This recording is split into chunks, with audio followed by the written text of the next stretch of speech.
Welcome to this edition of African Perspective. My name is Trevor Kibet. I'm really excited to be here today. Happy New Year to all of you, and wherever you're tuning in from, hope you have had a positive start to the year. And of course, we've come to that time of the year where we are looking at the Africa Cup of Nations that was supposed to be held last year, but it's going to be held this year, 2022, from today is January the 9th. It's going to be held in Cameroon. It's really exciting to have this football showcase finally come together after all the doubt around COVID, or after all the doubt around whether it was going to happen. And it's really exciting to see some of the best players from across the African continent come together and represent their countries.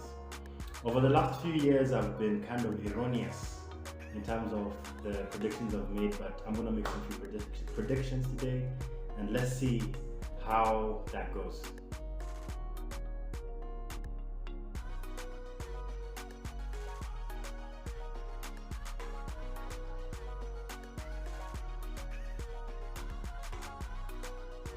There's been a lot of things that has been happening in African football over the past year or so in terms of the back end. So even just before we go on to matters on the pitch, we have a new president of the Confederation of African Football. That's Patrice Motsepe, billionaire mining mogul from South Africa, one of the richest men, if not the richest black man in South Africa. I stand to be corrected, one of the richest men in South Africa. He is also the president, I think former president and owner of the Mamelodi Sundowns, who, if I am also correct, they are the defending champions of the Premier Soccer League in South Africa. So it's been interesting to see that kind of develop and see how African football will develop in the next few years.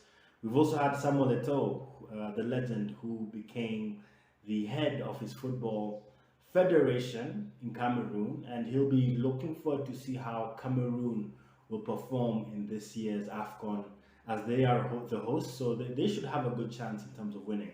So what I'll do is basically do a group by group analysis, give a few predictions about who I think will win the tournament, who will be the top scorer, who's the young player to watch out for, and some of the things we need to keep in our tabs, especially when you're talking about like some of the surprise packages that could emerge during this tournament. So cool. So let's jump into it quickly. I have my groups here. I have the list of groups and the different teams that are in there. So in Group A we have Burkina Faso, Cape Verde, of course the hosts, Cameroon, Ethiopia. I think for me, Burkina Faso and Cameroon are the favorites to get out of this group. Cape Verde had a really good outing in 2019. I think they reached all the way to the quarterfinal. They have a very quick team. I think this player called Rodriguez, who plays for Olympiacos, a bit older now, but he was fantastic in the previous tournament. So Cape Verde is one to watch out for. Ethiopia, I think that they're punching their weight. Most of their players play locally in Ethiopian league, which is really high quality, but I think they'll be punching their weight in this group. Of course, Burkina Faso, top talents, top young talents. They have Bertrand Traoré, who plays for Aston Villa, formerly of Chelsea and Ajax, and they have this wonderful young defender, one of the best young defenders in the world. He's called Edmund Tapsoba, who I think will have a big tournament, and I'm excited to see how he performs. He plays for Bayer Leverkusen in Germany. Cameroon, of course, the hosts. Of course, Choupo-Moting at the top of the key as a striker. I think he'll be very critical in terms of Cameroon's, general, fortunes in this tournament. You have Vincent Abubakar, some really good players in for Cameroon, but I'm not sure how far they'll go in the rest of the tournament. But I think as hosts, they should feel very well placed to get out of that group at least. In Group B, we have Guinea, Malawi, Senegal, Zimbabwe. I think Senegal are the favorites, one of the favorites for the tournament. Of course, we've got Sadio Mane, Idrissa Gueye, the best goalkeeper in my view in the world at the moment, Edouard Mendy. Fantastic team all around. And they're a bit more experienced this time after losing that final in 2019 against Algeria. I think they'll be good. I think Guinea as well is one to watch out for, of course, with Naby Keita who plays for them. Malawi, Zimbabwe, interesting teams. I think it'll be good to have that Southern African representation. Zimbabwe, I'm particularly excited to see this young man called Tino Kadewere, who plays his football in France for Olympique Lyon. Going to be very interesting to see how it goes. Group C, we have Comoro, Gabon, Ghana, Morocco, and I think in terms of the group of death, I think it's the group of death. It's going to be the toughest group because I think Comoro punching their weight a little bit, but a good team. I think they could spring up a shock and they'll want to make a good account of themselves. But Gabon, you have, of course, the former African Player of the Year, Arsenal, former captain, unfortunately, Pierre-Emerick Aubameyang. You've got players like Mario Lemina, who plays straight in Juventus. Fantastic, fantastic team, very dynamic team, quick, very dangerous on the break. So Gabon is one to watch. Ghana, of course, historically has always been in and about. Never had the quality to just get over the line. I think over the last 10, 20 years. But they always have a good team spirit, and of course they have people like Thomas Partey and some fantastic young players as well in that Ghana team. But I don't think they have the same quality that they used to have, that they need to have actually to win the tournament. Morocco is for me a dark horse. I'm really disappointed that Hakim Ziyech of Chelsea won't be able to make this tournament, but I think Morocco has a fantastic team. From top to bottom, you have Ashraf Hakimi, the best fullback in world football, in my opinion. You have Enesri, who's playing in Sevilla and lighting up the La Liga. They have a really good, really good team. Ismail Benacer, sorry, that he plays for Algeria, my bad. But Morocco has a really good team. Morocco has a good team. So for me, my pick to get out of the group is actually Gabon and Morocco. I actually fancy Gabon more than I do Ghana. Ghana has, I love the team spirit, but this is going to be a hard group. But Ghanaians don't hate on me. I love Ghana. I love the Black Stars.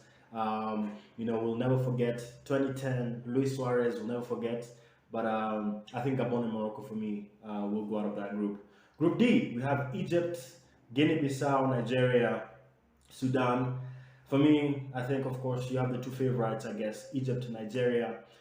Egypt, of course, the most decorated team of this tournament, and it seems like in every generation, every cycle, at least one Egyptian team has to win, the Africa Cup of Nations, and I think this could be the year. Salah is old enough, most of the players play locally in Egypt as well, and there's always been that team chemistry when Egyptian teams historically.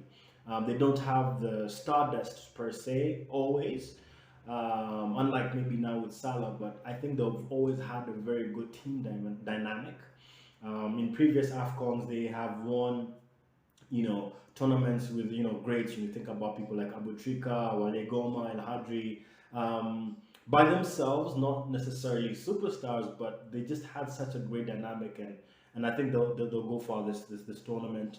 One of the favorites, and I'd love to see Salah win, by the way. So Nigeria also has a great chance. Fantastic forward line: Kelechi Iheanacho, Alex Iwobi, Chukwueze. I'm really gutted not to see Osimhen and Emmanuel Dennis, and this is been one of the bone to picks with regard to this year's Afcon, because European teams are not giving the respect to African or the Africa Cup of Nations, because we've had situations where players have been refused to be released. So you wonder why a player like Emmanuel Dennis is not going to perform and not going to be part of it. Of course, Osimhen has an injury, but is that injury also overstated? I don't know. Osimhen lighting it up in Napoli, fantastic striker, fantastic young player. Would have been amazing to see that front three of Dennis, Osimhen, Chukwueze, or Iheanacho. Just so many options for Nigeria going forward. I think they'll do well. They'll do well. Group E, we have the defending champions: Algeria, Ivory Coast, Equatorial Guinea, and Sierra Leone. For me, Algeria and Ivory Coast go through this group. Algeria, of course, defending champions. They have got Riyad Mahrez, Ismail Benacer, who plays for AC Milan. Fantastic team from top to bottom. A bit older now with more experience, so I think that may play against them. But for me, Ivory Coast as well is the one to watch. I think they're my pick actually to win the whole tournament. They have quality across the board. Nicola Pepe, Wilfred Zaha, you know, just Frank Kessié, Ibrahim Sangare. At the back, you have Eric Bailly and Willie Bolly, who plays for Wolves, and both of them in England. It's a fantastic team. I think Ivory Coast can go all the way. But in this group, at least we have Algeria and Ivory Coast that are my pick. Group F, we have Gambia, Mali, Mauritania, Tunisia. For me, my picks are Mali and Tunisia. Tunisia has a really, you know, fantastic young team with, you know, young talents that are emerging, like, you know, Manchester United based player midfielder is called Mejbri. Sorry if I'm mispronouncing his name. You have players like Omar Rekic, who also plays for Arsenal. Very young players who are very talented, and I think Tunisia could do something in this tournament. And of course Mali. I think Mali as well historically has always had good teams, and I think they'll have a good chance of going through. So I think for me, Group F, Mali and Tunisia. So away from the groups, who will win the tournament? For me, of course, you have the favorites, Senegal, Egypt. But I think I'm going for a dark horse, and I think Ivory Coast will win. Another dark horse as well is Morocco. Um, I just like Ivory Coast. In terms of talent from top to bottom, I think Ivory Coast. I forgot to mention Sebastian Haller, who's been fantastic in the Champions League. The only player I think outside of Cristiano Ronaldo and Lionel Messi to score in all match day Champions League matches. So I think for me, Ivory Coast are my favorites. Although not the favorites by most bookies, but for me, I think they won the tournament. The team I'd like to see win the tournament is actually Egypt. I think that will just give Salah. I think Mohamed Salah. We have in him a player, the best opportunity for an African player to win the World Player of the Year at the end of this year. He's been in fantastic form, top scorer in the Premier League by a mile. I think Mohamed Salah will light it up, and I hope to see him win. Again, the dark horse, I've said Morocco. I think Morocco is the dark horse. I really like the look of their team, young team, hungry, very talented. I just think they need to find that balance between them. I'm not mentioning Senegal because Senegal has the quality, but I think this could work against them or for them. I think they're a bit older. You think about Idrissa Gueye, he's not in his prime like he was maybe 2-3 years ago, 32 years old now. You think of Koyate, Sadio Mane is still pretty much in his prime, 29, but he's not getting any younger. I think last time they had a better team, a bit better team, but I think this time they'll just come short, but their experience could actually work for them, so that'll be exciting to see. So the young player to watch for me, as I mentioned earlier, for me is Edmond Tapsoba of Burkina Faso. I think he's a fantastic young defender. I think he's one to watch. Another player that I really want to see perform well is Nesri, and I think I'll pick him. He plays for Morocco, and Nesri will be for me the top scorer. So there are two top scorers who I think, there are two players who I think will become top scorers in this tournament. That will be Ivory Coast Sebastian Haller or Nesri, who plays for Morocco in Sevilla, and also based in Sevilla. So I think those are some of my predictions. What do you think? Leave your comments in the comment section. Really excited to engage with you. We'll definitely be following developments over the next few weeks around the Afcon. I'm really excited to get started. So may the best team win, and yeah, ready for a feast of African football. Thank you for tuning in. Cheers.